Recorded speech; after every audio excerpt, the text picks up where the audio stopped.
بسم اللہ الرحمن الرحیم۔ کیا فلسطینیوں نے اپنی زمینیں یہودیوں کو بیچیں؟ حقائق کیا ہیں؟ اس کی تفصیل پر بات کرتے ہیں۔ سب سے پہلے یاد رکھیں، جب خلافت عثمانیہ کی حکومت فلسطین میں تھی تو بیت المقدس کی زمین مسلمانوں کے لیے وقف ہوتی تھی اور اس کی خرید و فروخت ممنوع تھی۔ اسے الارض المقدسہ کے نام سے پکارا جاتا تھا۔ جو مسلمان بیت المقدس میں رہتا تھا، اس کے اور عثمانی خلافت کے درمیان ایک ایگریمنٹ، ایک عقد ہوتا تھا۔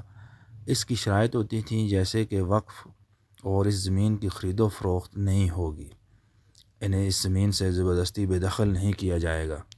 اس کانٹریکٹ کو کوشان کے نام سے یاد کیا جاتا ہے۔ یہ دستاویزات کے ساتھ ایک چابی پر بھی محمول ہوتا تھا۔ اسی طرح ایک فرد کے پاس ایک سے زیادہ کوشان بھی ہوتے تھے۔ یاد رہے، فلسطین میں مسلمانوں سمیت یہودی بھی اقلیت میں بستے تھے۔ ان کی کل آبادی 3% تھی۔ خلافت عثمانیہ کے سقوط کے بعد برطانیہ جب قابض ہوا تو انگریز نے قابض کی بجائے لفظ انتداب یا منڈیٹ کی اصطلاح استعمال کی اور یہ باور کروایا کہ گویا عثمانی قابض تھے اور ہم فلسطین کو آزادی دلوانے آئے ہیں، اور فلسطین کا نظام جو ہے وہ گورنمنٹ برطانیہ نے سنبھال لیا اور یہ تاثر دیا کہ ہم یہاں پہ فلسطینی مسلمانوں کی ایک آزاد حکومت قائم کریں گے۔ عثمانیوں نے فلسطین سے نکلتے وقت کوشان کی جو دستاویزات تھیں، جو ان کے ملکان تھے، ان کے حوالے کی، اور جو ملکان جلد بازی یا مسائل کی وجہ سے نہیں مل سکے، ان کے دستاویزات عراقی شاہ فیصل کے حوالے کر دیے۔ بعد ازاں شاہ فیصل نے اردن کے موجودہ شاہ کے دادا عبداللہ اول کے حوالے کر دیے تھے۔ برطانوی قبضے کے بعد برطانیہ نے دنیا بھر سے یہودیوں کو فلسطین میں اکٹھا کرنا شروع کیا اور زمینیں ان کے حوالے کرنی شروع کر دیں۔ ظاہر ہے، جب حکومت نہیں رہی، ریاست نہیں رہی، تو برطانوی حکومت کوئی بھی جھوٹ گڑھ لے، کیا فرق پڑتا ہے۔ سننے میں یہ بھی آیا کہ اردن کے شاہ عبداللہ اول نے کوشان کی دستاویزات برطانیہ کو بیچی تھی یا اپنی وفاداری میں ان کے حوالے کی تھی، اور جو موجودہ دستاویزات ہیں وہ صرف وہی منظر عام پر آ سکیں جو فلسطینیوں کے خود ان کے اپنے پاس تھی۔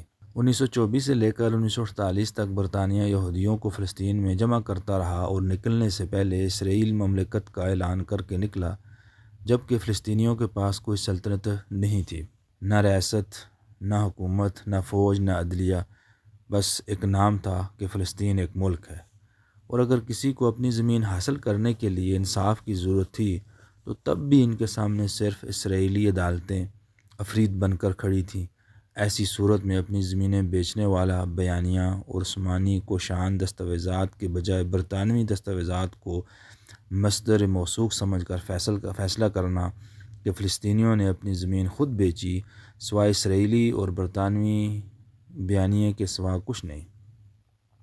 اور جو بھی ایسا کہتا پایا جائے، ان کے منہ پر یہ دفعہ رسید کرنا چاہیے کہ عثمانی کوشان دستاویزات پر بات کرو، اسرائیلی اور برطانوی دستاویزات ناقابل قبول ہیں، اور جو فلسطینی اپنی زمین کی خاطر اپنے سینے پر گولی کھا سکتا ہے، وہ اپنی زمین کو یہودیوں کو کیسے بیچ سکتا ہے۔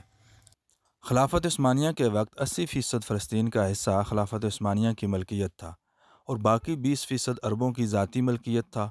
صرف بمشکل 1.5% یہودیوں کی ملکیت تھا، اور خلافت کے خاتمہ پر جب فلسطین پہ برطانیہ نے قبضہ کر لیا تو اس کا 80% حصہ جو پہلے خلافت عثمانیہ کی ملکیت تھی، برطانیہ کی عملداری اور قبضے میں آ گیا، اور برطانیہ نے یہودیوں کو وہاں آباد کرنا شروع کر دیا۔